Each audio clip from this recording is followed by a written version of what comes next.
another episode. My guest today is Mark Williams. He's a best-selling author, public speaker, pioneer in the mindfulness space, and probably a lifesaver to many. We have so much to talk about today. The research in coming up for this episode was phenomenal, to say the least. So firstly, Mark, thank you very much for joining me today. It's a real pleasure to be with you. So the first question, which might not be a long mindfulness topic, is more about your background. So at least how I understand mindfulness and this space is no one's really born into it unless you're the Buddha. What was your journey like? What was your academic journey to this? So I came to mindfulness from an interest in depression. So me and my colleagues were interested in how depression, how it comes originally to affect people, but also how once it's affected people, it keeps coming back. Not in everybody. Some people get depressed once and they never get depressed again. But some people, they find they get depressed second, third, fourth time. And then with depression, for most people, there are times in between their depression, their episodes of depression, when they feel more or less okay. And we were looking for a way of preventing the next episode of depression, for doing something, and invited people to try skills they could acquire that would enable them to stop the next episode of depression. I see. So what made you get into that field? Was it a personal story or more interest?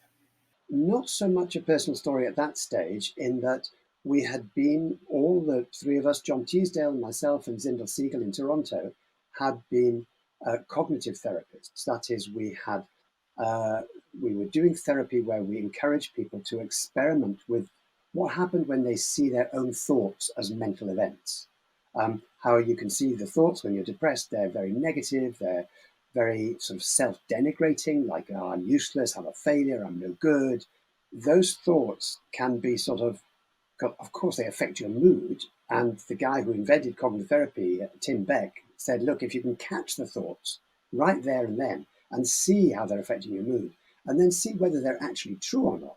Is this just the depression speaking? In which case, here's one thing to do. If they're really true, what can you do about it? So take action. So he'd got people to experiment with this way of looking at their thoughts, and that's the field we were in.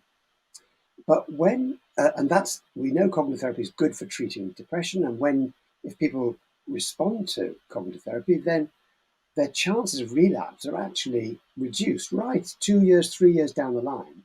But nobody really knew how cognitive therapy was having that effect. By looking at the research, both our own research and others, it became clear that this was this business of the relationship with your thoughts. That is, beginning to see your thoughts as mental events, as like clouds in the sky, not taking them so personally. And without then having to take them personally and engage in them, you find that they actually float off by themselves. Now, the question is, if you want to teach that same skill to people, but they're not depressed, they haven't got very large negative thoughts to work with, could you teach that skill to anybody, even if they're not depressed? And, well, how do you do that? Because, as I say, when you're not depressed, you don't have those negative thoughts. And then it came, first of all, to John Teasdale, and he persuaded us to really look at mindfulness, because he said, in meditation, you don't have to look for negative thoughts. Lots of thoughts come. Thoughts about emails, thoughts about, you only need to meditate for 10 seconds, and already your mind is full of thoughts. So you get a lot of opportunity to say, there's one. Oh, here's another one. Oh, there's a feeling. Oh, there's a body sensation. There's a sound. There's another thought. There's a plan. There's a memory. And so you begin to learn the skill of standing back as if you're sitting on the banks of a river and just saw your thought floating past. So mindfulness has been doing this for centuries, since the ancient Buddhist tradition first started by Gautama, all those 2,500 years ago.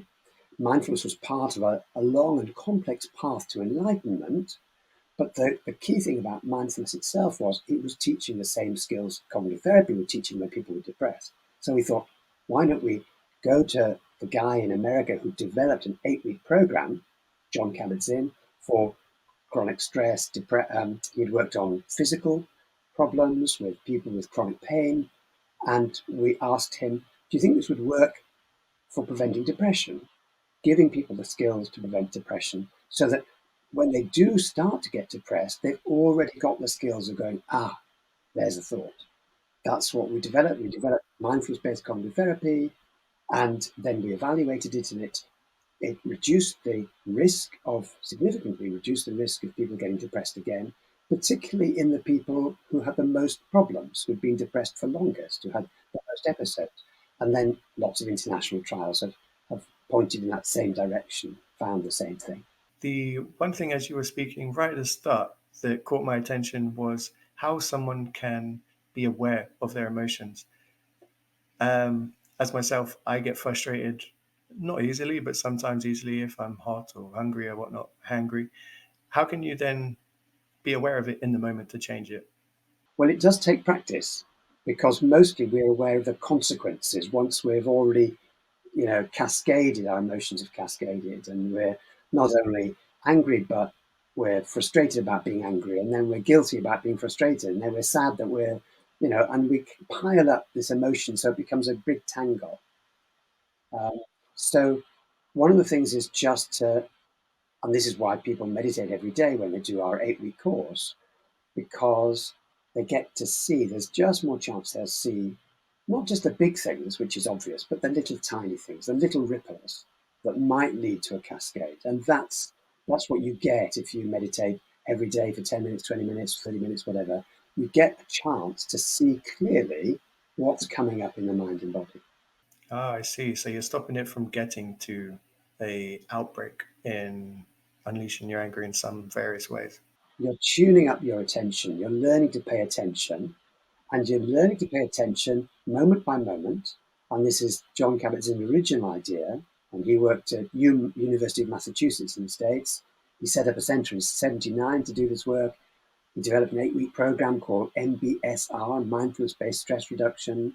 He wrote a big book called Full Catastrophe Living.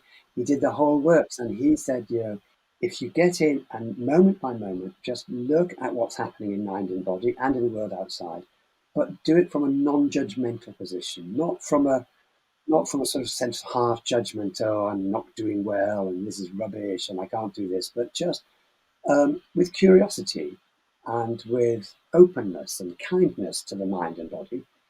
That kindness can make all the difference to how we see ourselves. That's so interesting too. I find that a lot of people, myself when I was younger, you almost have a negative view on your own self. Every thought that comes in your mind, you think, I'm not good enough for this. I shouldn't be doing this. What people think of me.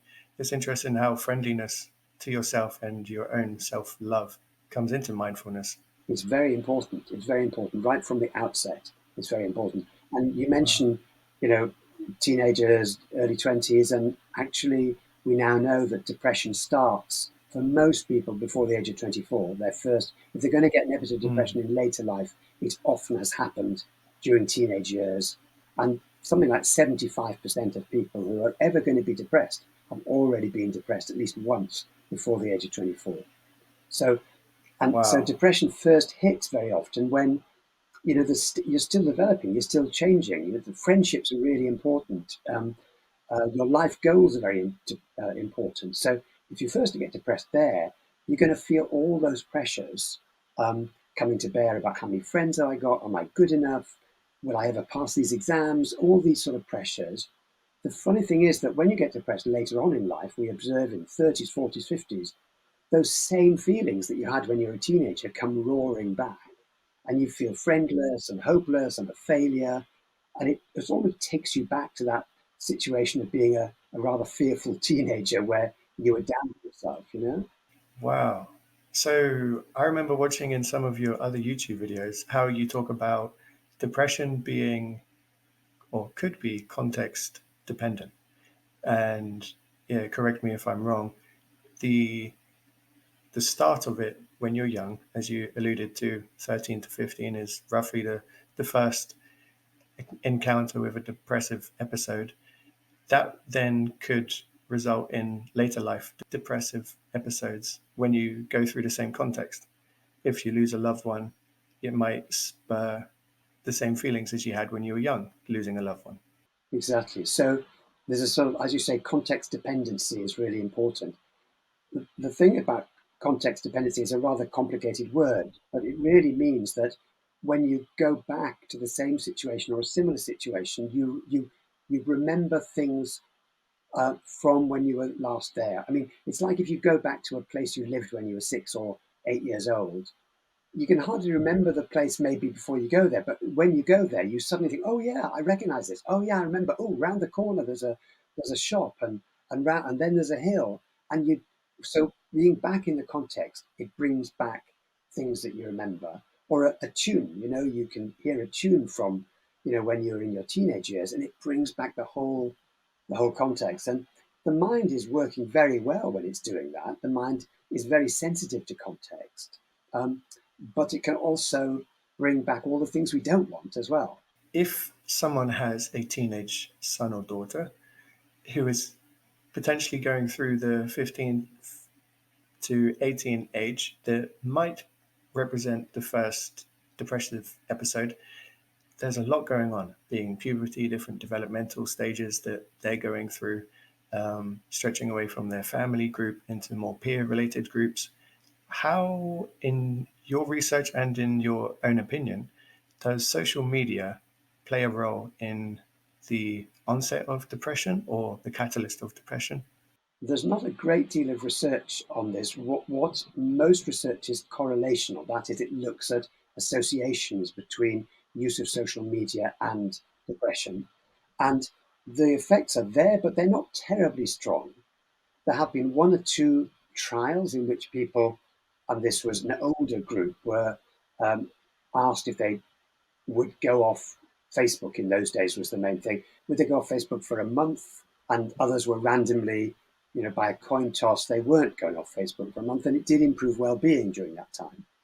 But these effects are not often very strong, and of course, social media also has a connecting effect as well. So it can connect friends, people can keep in touch with each other, just like, 30 years ago, people used to phone each other when they got home from school, um, even though they'd just seen each other in school. But somehow there was the phone life as well as the school life.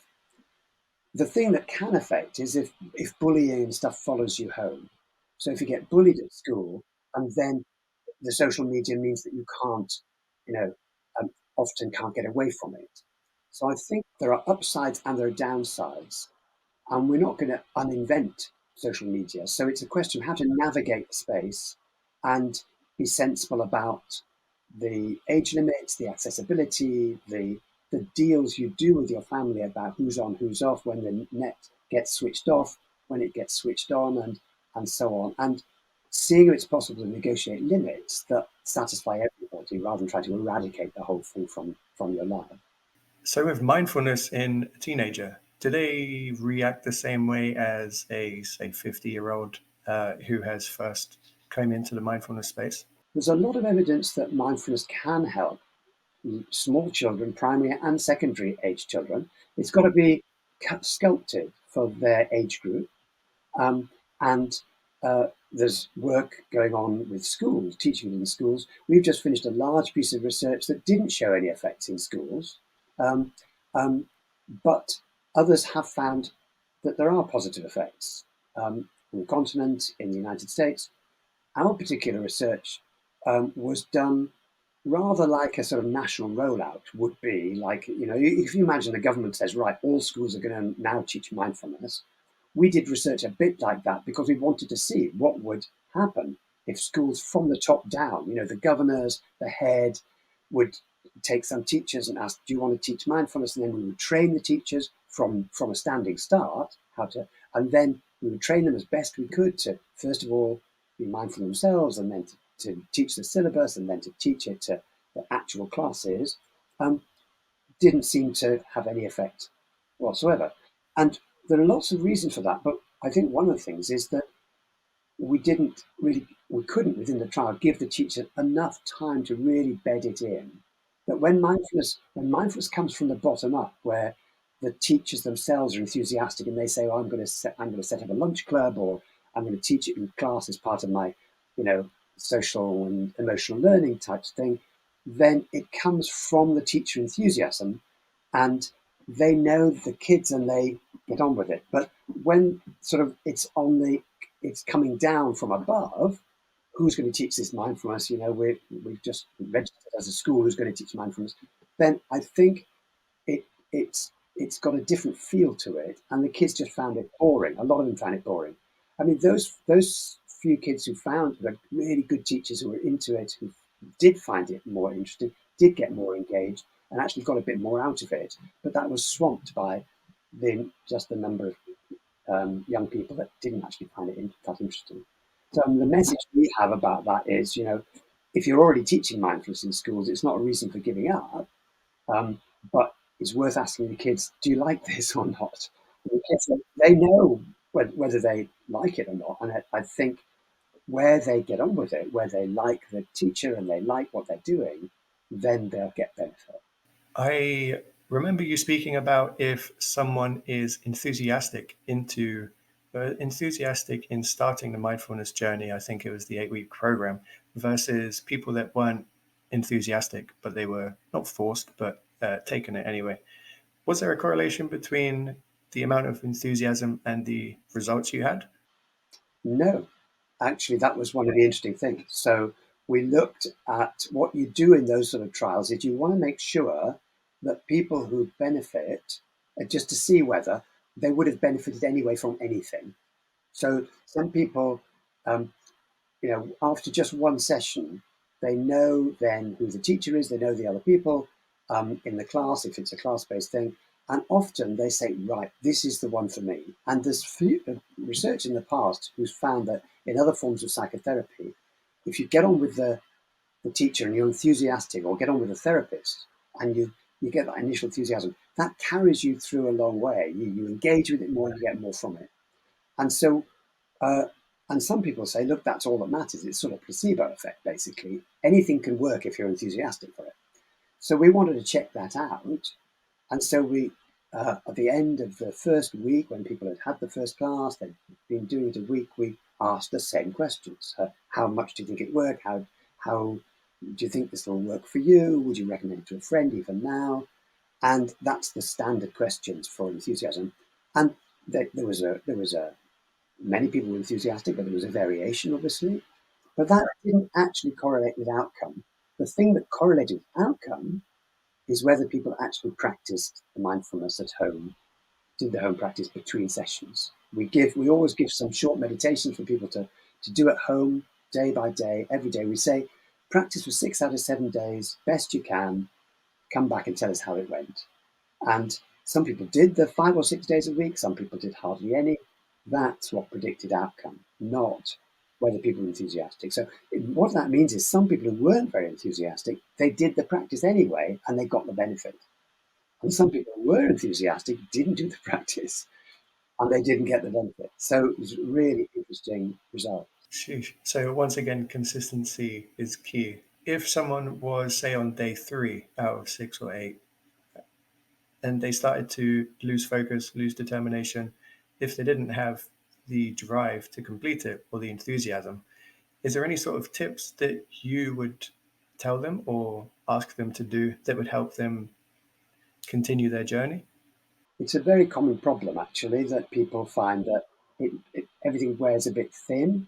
You just can't be bothered to get up in the morning and stuff. And so you have to assume that it's going to happen, that everybody who goes on this meditation journey is going to find times when it feels much more difficult. And so you can, first of all, this element of being kind to yourself and not beating yourself up about it, just knowing that's what happens. Maybe doing something just instead of for 20 minutes, half an hour, 40 minutes, just doing something for 5 minutes or 10 minutes and saying, that's enough for today. Or I'll, instead of trying to get up very early, I'll try it in the evening, just after supper or before I go to bed. So trying different times of day, different parts of the house.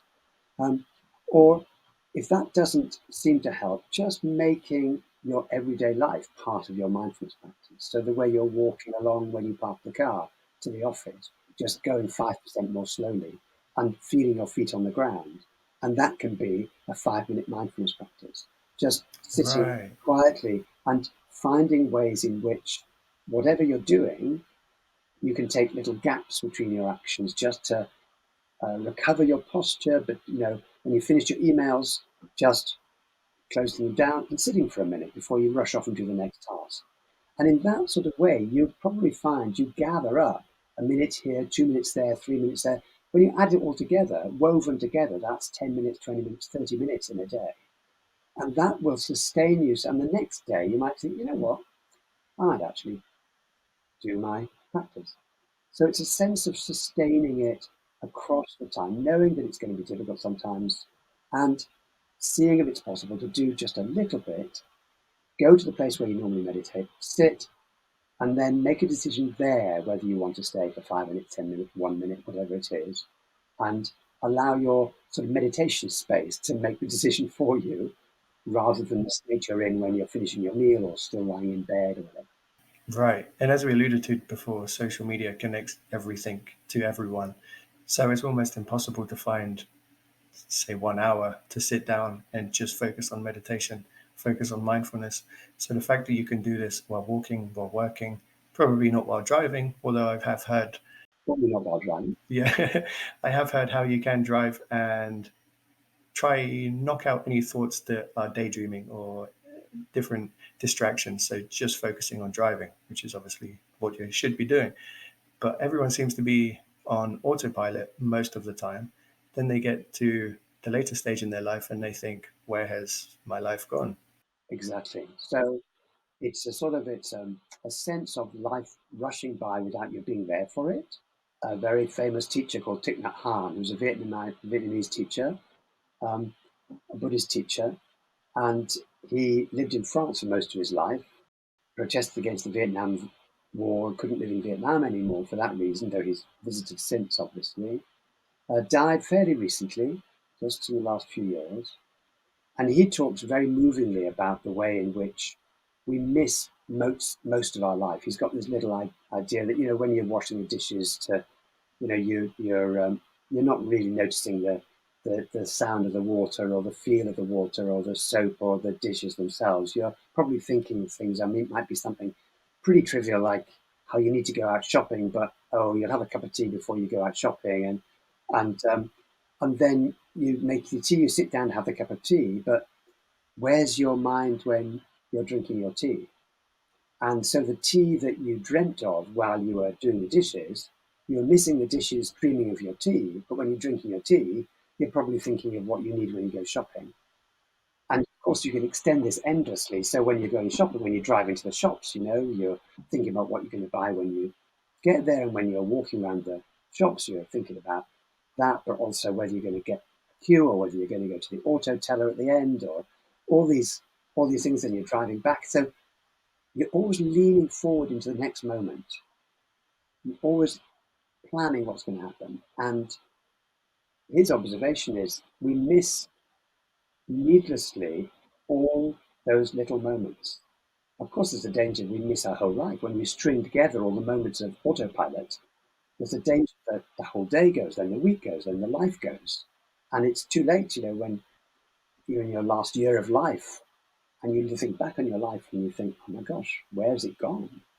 So it's a sort of he calls it waking up, and the Buddhists call it waking up. And Buddhists used to talk about enlightenment. Another translation of enlightenment is awakening. And awakening is much more in the moment right now. It's not like I'm working to get enlightened or awakened at the end of my life or working for this long distant goal. It's working day by day to have those moments of awakening, of stepping out of autopilot right now, so that you can stitch together moments of awakening instead of your life being a woven web of autopilot. I have never got into mindfulness. I sacrifice Monday through Friday for Saturday and Sunday, and then dread waking up on a Monday. Talking about mindfulness is great, but what are the actual steps to doing it?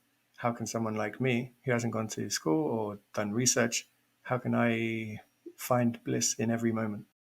If mindfulness was about finding bliss in every moment, that might be quite difficult. So I would start much, much more simply than that. And to start the journey of mindfulness, it often finds something simple to focus on. And usually people start by sitting with the breath, or some other anchor point, like the sensations of the feet on the floor, for example, or the body on the chair, or the hands on the lap, or the breath. And that anchors your attention. It gives you something to come back to when your mind wanders. Now, why do we do that at all? Because mindfulness is not about clearing the mind or getting rid of all these states of feeling, say, pressured and burnt out. It's actually about seeing them clearly and what do they consist of. Often, when we're burnt out and exhausted, there's a lot of things going on. We might be distracted, we might be judgmental, we might be emotionally blinkered, just wanting to focus. We might be on a sort of hair trigger all the time, and therefore we're trying to hold back from being angry or irritated. We may feel off balance, we haven't got any equanimity at all. We may be overreactive, fearful, we may be just joyless, just no joy in our life. And when when when that happens, it's often because you're in a sort of driven mode that you're trying to keep up with life's demands, but they're becoming overwhelming. And when that happens, it can feel overwhelming, but actually there's all sorts of little component parts to that. And if we remember that emotions like exhaustion are often made up of some thought, some thinking, some helplessness, um, some emotion, and some body sensations, then um, when you become mindful about them, then you'll see how they how they fit together, and the mindfulness itself allows them to uncouple. So instead of it being like a huge weight on you of feeling completely burnt out, you'll see what are the little emotions that are coming together, what are the behaviors, what are the body sensations, what are the thoughts that are going on. And when they uncouple, they become more workable. And you begin to see spaces between them. And in those spaces, you begin to see more things you might just begin to appreciate about little parts of the day that you weren't even seeing before because you were trying to damp out, you're trying to sort of cancel the unpleasant, but you ended up cancelling the pleasant as well. Decentering from your thoughts can also be a good way to do that. Yeah. So, and but it takes some work and some training. That's why it's a program rather than just an idea. You know, you say, well, um, oh well, I think mindfulness is a great idea, so let's just try and do it without, as it were, practicing it. And yeah, I mean, we all know that sometimes we're more mindful at other times, and sometimes we're more mindless. And but but generally, when we're getting into that state of being burnt out, exhausted, we're no longer tasting our food, we're no longer enjoying our friends, we're no longer enjoying going out. It's affecting our whole life. And what a mindfulness program, if you do the whole 8 weeks, will teach you to do is to gradually come out of your shell a bit and test things out by having the meditations there to give you the resources you need to do that by seeing clearly what the mind's doing and how it's trying to help, but it's often trying to help by preoccupying you on your problems and not allowing you to escape from your problems. And so, um, so mindfulness is not about clearing the mind or just sort of getting bliss moment by moment, but it's about seeing clearly the patterns of your mind. And when you sit there focusing on your feet, your mind wanders. That's exactly what mindfulness is about. It's seeing the wandering mind, seeing where it goes and going, aha, I recognize that. And then instead of rushing back, saying, I've made a mistake, I've made a mistake, my mind wandered, is to say, it's okay. I recognize that's mind wandering, that's fine. Now gently coming back to the breath or the body, the feet, the seat, the hands, not because you've made a mistake, but because you then have a chance of seeing it going again and again and again. It's like going to the gym and practicing with weights. You know, you practice again and again and again. It builds up a muscle. In this case, it's building up the attention muscle. Yeah, that's right. I've heard you say that in another YouTube video, and that blew my mind. I always thought as soon as my mind wanders, that's it. I'm no good at this. I should have had an empty mind. And I know a lot of people feel the same way when they think of mindfulness, meditation. When they think of meditation, they think empty mind. as you described before, someone sat on top of a mountain, pure bliss, nothing going on. And then you described that person's probably thinking that they're sat on a rock and it's hurting. Yeah, absolutely. So it's or they're hungry, or I forgot to send an email, or whatever. And and one of these, the interesting thing is that some of these little thoughts that come up are very compelling. I mean, you can be halfway off the chair to answer an email, and you suddenly realize, actually, my intention here was to take this time to be still and to just notice the patterns of the mind. But that one really caught me. And so you can become aware of the different urgency of the mind and learn to surf it, learn to surf the urgency that comes with thoughts like, oh my gosh, I'm meant to do something now. Now, of course, there are some times when you're meditating when you will need to stop and do something else. So if you smell the gas as you left the gas under your potatoes, and they're now just black, charred things, then you probably need to get up and sort it. Yeah. Um, uh, and there are some things where you do need to take a mindful, I need to stop this and do something else. But much of what comes up in when we sit for 10 minutes, 20 minutes, half an hour is stuff we don't need to take action on now. As part of our new program, we're actually asking people to try out the thought on an out breath, no action needed right now. Just on an out breath, no action needed at this moment, to see whether that helps to deal with the jumble of actions that the mind creates that actually you're probably never going to take. That plan, that micro plan, that memory, this, which is all stirring up the body's energy system, using up your energy on actions you're never going to take. And that sometimes it really is very calming to say, no action needed right now on an out breath. And calm comes with insight. The insight is, I didn't even know I was stressed.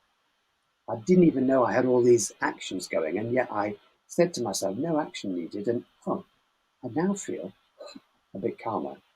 And of course, it allows the space when you do need to respond wisely to take the action you need to take because you're not jumbled up with all sorts of irrelevant actions. You can then see the space to do the actions you really need to do. Wow. I know from the motivational side of YouTube that I've spent many years of my life that you only have so much willpower. And when I was a personal trainer, we were taught that during the end of the day, after dinner, that's when you're more likely to snack.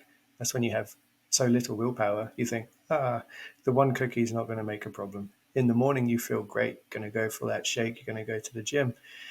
Having the ability to stand back and would decenter be the right word in this circumstance where you can step away from those thoughts that are jumping in at you all the time? Yeah, you see them, and I mean the point about mindfulness, right from the earliest tradition, was that it doesn't that what it brings is freedom, the freedom to choose. And so it doesn't mean you should therefore right. Mindfulness means no snacks.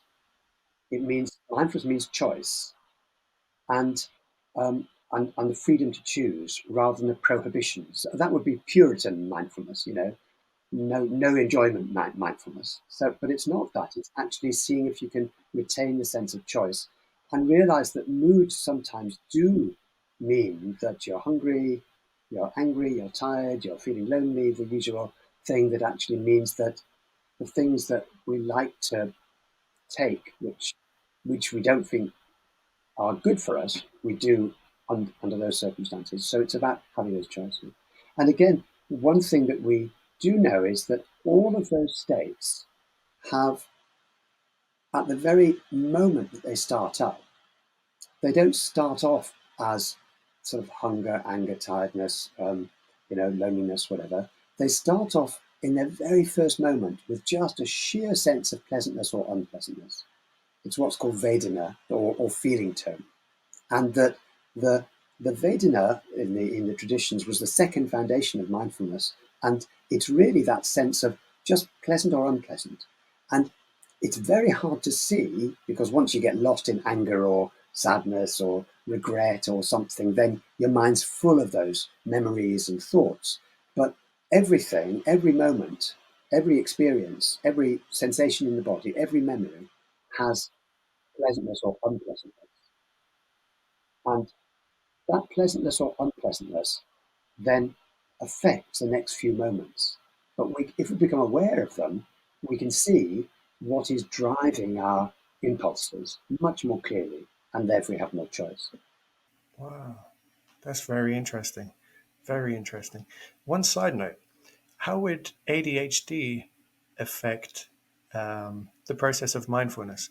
My understanding, which I'm a beginner in most things, so I never claim to be knowledgeable, ADHD would be the allowing of those thoughts that enter to take over your physical manifestation.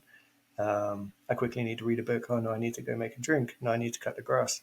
These sort of things.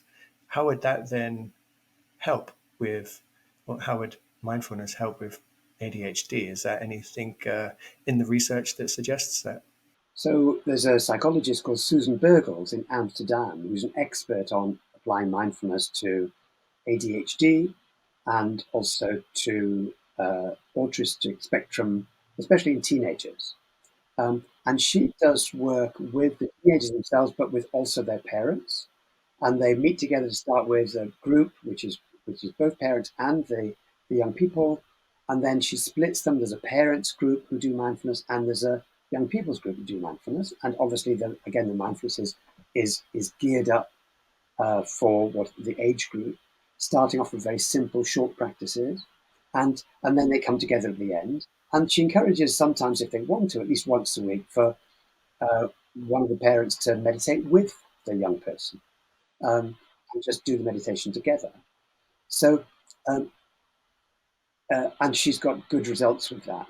One of the interesting things is that often we now know that parents of ADHD young people, one or other of them sometimes have had ADHD in the past or still would give themselves a diagnosis of ADHD, and that the mindfulness is not just helping the young person, but it's helping the parents as well. Another thing we know is that if parents or carers actually learn mindfulness, it can help the young person or the person they're caring for, even if that person is not doing any mindfulness at all. So um, it's not really sometimes necessary to say, well, my young person's got a problem, they need to learn mindfulness. Actually, if the parent learns mindfulness, they are often there able to find a way of handling things, of giving greater space. And the young person themselves or the person they're caring for themselves finds that um, their parent is more available to them, and somehow the whole situation calms a little. So um, I think it's a really interesting, and there's lots more research needed to be done. But I think sculpting meditations for people who have different sorts of problems in their life is going to be the thing that's necessary in the future, rather than saying one size fits all. The most recent book of yours, Deeper Mindfulness, how does that elaborate on the previous book? So the previous book, which was called Mindfulness: Finding Peace in a Frantic World, it took the clinical program that we developed for depression and made it available for anybody. So it wasn't just for people who are depressed, because the sort of entanglements that we all get into are the same sort of entanglements that depressed people get into. You know, the not being able to let go of things that have happened in the past, or feeling like we're no good or a bit of a failure. We all get that from time to time, and we're often on automatic pilot much of the time, all of us actually. So that was available, trying to make mindfulness available to everybody, but it was the mindfulness that we learned and that we applied to depression. And then people start to say, well, is there anything else I can do to sustain my practice, to deepen my practice? Or they said, well, I used to practice, but now I haven't practiced for years and I want to get back into it. Um, or they found that meditations might have helped, but some of them they didn't get on with so much. They could see its potential, they could see other people doing it, but it didn't seem to be exactly what they needed. And so we wrote this Deeper Mindfulness book to give people another access point. The world has moved on in many ways. So instead of having to give a CD, because there was a CD, well, most people don't have a CD player anymore. So they're downloads. And because it's not a CD, you can give people many more meditations, shorter meditations, longer meditations, so they have a choice. So that's one thing. There's 10-minute versions, 20-minute versions, half-hour versions, so that people can choose what suits their lifestyle. And there's also minimal instructions that just gives 2 or 3 minutes and then just a bell every 5 minutes. So you can sculpt your own practice using the bell as a timer just to bring you back into the present moment and decide, is that enough for today or do I want to do another 5 minutes? So that's a technical improvement. But the main uh, improvement and way of deepening mindfulness is taking account of new research in the brain and in psychology, which shows that this very, very early reaction of pleasant or unpleasant, what's called affective valence in the technical jargon, or feeling tone more commonly in the Buddhist literature, or Vedana in the Buddhist literature, that comes at the very, very start of these emotional cascades. And that if you spend time just noticing just that sheer pleasantness or unpleasantness, it's like a sort of something you've missed. That you've. It's so simple. It feels like so obvious. Yeah, of course, pain is unpleasant. What could possibly be useful about just labeling it as unpleasant? But then it turns out that you can see all sorts of tiny things that are unpleasant in your life and other tiny things that are pleasant. And you get a much greater sense of the weave, the woven nature in your life from moment to moment, all the little ups and downs. And you notice then that the ups often lead to a sort of disappointment when it doesn't last. So you end up not feeling great. The downs can end up with a sort of I don't resistance and grouchiness, which then spreads around to all your friends and family. So when you actually become aware of these little ups and downs, it means that at that very point, before it all kicks off, you've got a choice about what to do next. And that sense of choice is very, very liberating, very calming, actually. So that's the first aspect of the book that's new. It was always there in our courses, but it wasn't made explicit. Um, it was always a bit in the background. So this puts it in the foreground. And the second thing is there's new development in neuroscience, which shows that most of our experience, moment by moment, is actually a sort of constructed in the head from our senses, but then our mind predicts what's going to happen next. And most of our experience is actually prediction rather than actuality. So our mind sort of simulates a sort of story in the head, and generally the world is predictable. So we don't need to check in. You know, we're in a familiar room, we see things around us. It would be very overwhelming for the brain to have to check in with all the sensations around us, wherever you're sitting right now. Imagine if it had to take in every color, every shape. No, it doesn't have to. It knows what's there. So it makes a prediction. And unless something happens, like something suddenly appears in the corner of your eye, when you look because it's unexpected, then the mind is perfectly content to just predict and to work on your predictions.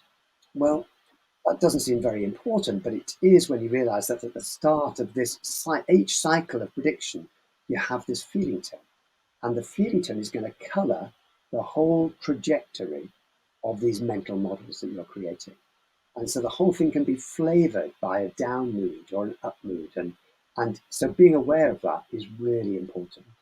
Where do you see the future of this research going, the future of mindfulness? Well, I think there'll be a number of different things. First of all, taking mindfulness to look at different sort of hard clinical problems. Like, can mindfulness help things like obsessive compulsive disorder, OCD? Can it help with anorexia? Can it help with bulimia? Can it help with um, helping people cope with some of the most difficult things in life? And there's research on all of those that's quite hopeful, but there needs to be more research. Can it help with chronic pain that doesn't seem to have uh, any cause? You know, so there's lots of hopeful research there, but there needs to be more. And then probably there needs to be research on some of the elements that are being discovered. So, for example, if you take a common thing like procrastination, yeah, I mean, procrastination is not really a problem. Most people do it from time to time. Some people find it's a very big problem and their life is ruined because they put everything off. And and it's also, procrastination is the first cousin, I think, of the sort of joylessness that you experience in depression, when it seems like everything goes. You can't do anything. It's as if somebody's turned off your motivation switch. You just want to lie in bed, sit on the couch, do nothing. Now, procrastination is not that, but you can see how they're sort of related. And one of the ways in which they're related, and this is just sort of fairly new research, is that we know that the mind has a very good way of trying to focus when you need to focus. So if you're doing a big project, one of the ways in which you can focus on that project and nothing else is the mind sort of just pushes away everything that you don't need to be doing. So, and it pushes it away by just devaluing it, by saying, no, I don't think I want to go out for a drink. I know I don't think I'll do that. I don't want to, I won't take care of that. No, I don't want to, I can't take that library book back now. No, I can't return that email. And it almost devalues the things that you're pushing away. And that's that's very effective. I mean, well, if it allows you to get on with what you need to be doing, it's very effective. The problem is when that project's finished, all those things are now devalued, and it can be very difficult to go back to. You've lost touch maybe with your friends. You haven't been out for months because you've been doing this big project. So you think, oh, when this project is over, or when this exam is over, I'll feel great. Well, maybe you do for an hour or two, and then the next morning you think, oh, I can't be bothered. So one of the questions is, can we understand those normal "I can't be bothered" and help us to understand the big motivational switch off that happens in depression, so we can help people who are really depressed and need help for that from looking at these everyday procrastination. And I think those sort of the tendency of the mind to push away what it doesn't need for now is one of the places to look, because it's the mind doing the best it can. Again, we can be still kind to the mind and appreciate what it's trying to do, but what it's doing is it's backfiring, because for people who are depressed, their big project is sorting themselves out. When you say to yourself, "I'm a failure, I'm no good, my life is an end, what's the point of me?" then that's like a huge project. So all your attention is trying to sort yourself out. And the mind says, "Oh, you've got a big project on, right? Downplay everything else. I'm not going to go out. I'm not going to do anything." All as a result of this project which your mind is trying to sort out. So gradually, how can mindfulness help to understand that, to begin to reintroduce? And part of what we've done in this recent book is to give people, the deeper mindfulness book is to give people a way forward, to take baby steps back into experiencing little parcels of joy that can begin to be strung together into reclaiming your life. That is powerful. That is very powerful. It gives the person that is suffering maybe procrastination, depression, or just a bad time, it gives them the authority to look at their own life, not from a negative standpoint, more of a friendly, self-loving standpoint. I think it's a very good way of summing it up, a friendly, self-loving standpoint. And our default option is often to be very critical. The inner critic is never that far away. And, you know, I mean, anybody who's run committees knows that often there's one negative person on the committee that speaks very loudly and very often. And often the chair, if you're the chair of that committee, you sort of end up thinking, "Oh my gosh, are they going to come or not in this committee meeting?" And actually, as a chair, you have to learn to hear what they say and then say, "Okay, thanks very much. We've heard what you say. Now, does anybody else want to speak? Does anybody else?" And then you make space for somebody who hadn't dared say anything, but often speaks in a quieter, wiser voice. And you give a chance for everybody to speak. And you could see your mind like a conference table where there's one person speaking too loud and always critical, and actually saying, "Thanks very much. We've heard what you want to say. But does anybody else want to speak?" And then listen for the quieter, more loving voice. in your mind, because they are there. It's just they've been drowned out. That's a great analogy.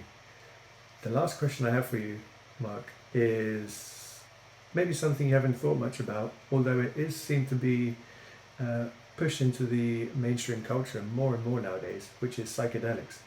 There's been numerous Netflix documentaries, YouTube videos, TikTok videos, all about psychedelics and how wonderful they are. Obviously, they come with a whole host of negative side effects that should be looked at, and probably why they're illegal in most countries. The one research paper I found, which was jumped out at me, and one I want to ask you if you've delved into the research about, is how taking psilocybin from magic mushrooms alleviated almost, out of I think 100 participants, around 80% classed it as A, the most meaningful time in their life, and B, alleviated the fear of death.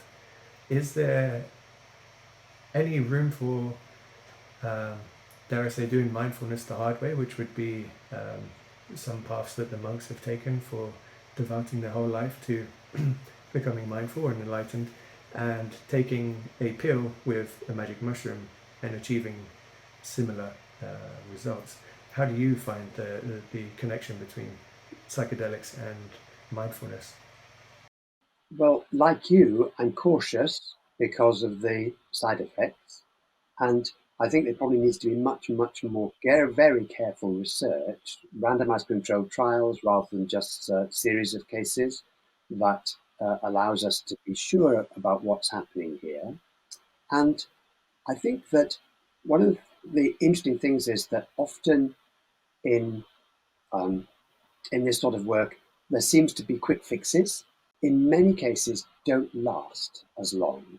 So, because they're not training up the mind to have different habits, so the old habits are still there. And if you could sort of immediately wave a magic wand or take a pill and the habits would go, then that would be an interesting development. But the important thing is what happens 3 months, 6 months, 1 year down the line, 2 years down the line. Well, Mark Williams, thank you very much for enlightening all of us today. Thank you for your time, and thanks to the Uncommon Paradigm podcast.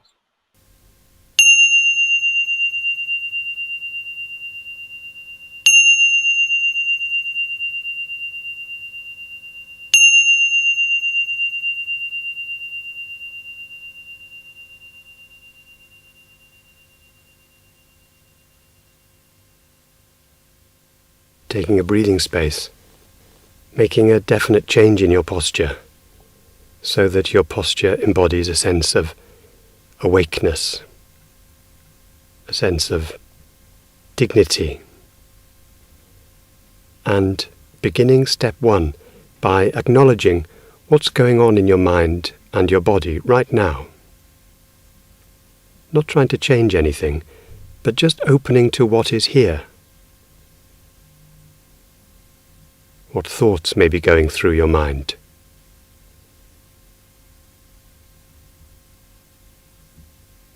What feelings there may be around.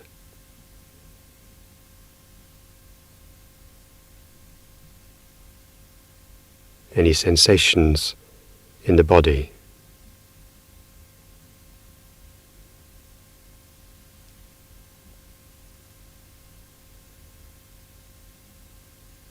Seeing if it's possible to be open to them all.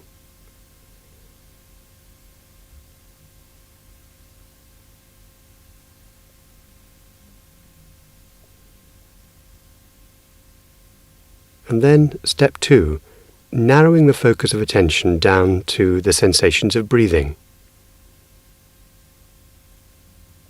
Wherever you feel the breath moving, focusing on that place.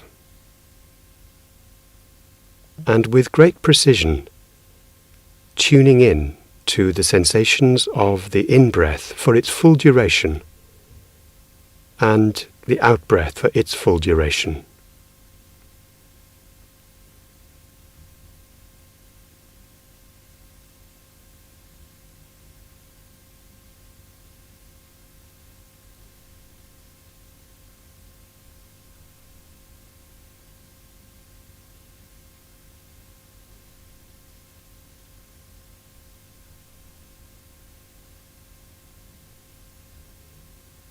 Now broadening the focus of your awareness around the breath to take in the whole body,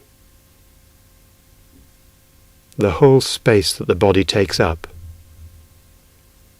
and becoming aware of all the sensations there may be in the body, holding them in the spaciousness of bodily awareness.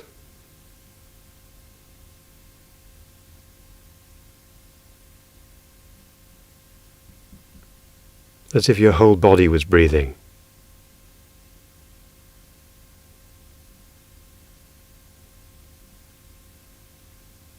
And if there are particular parts of the body where there are intense sensations, see if it's possible to open to them, perhaps allowing the breath to breathe into that place and allowing them to open and soften.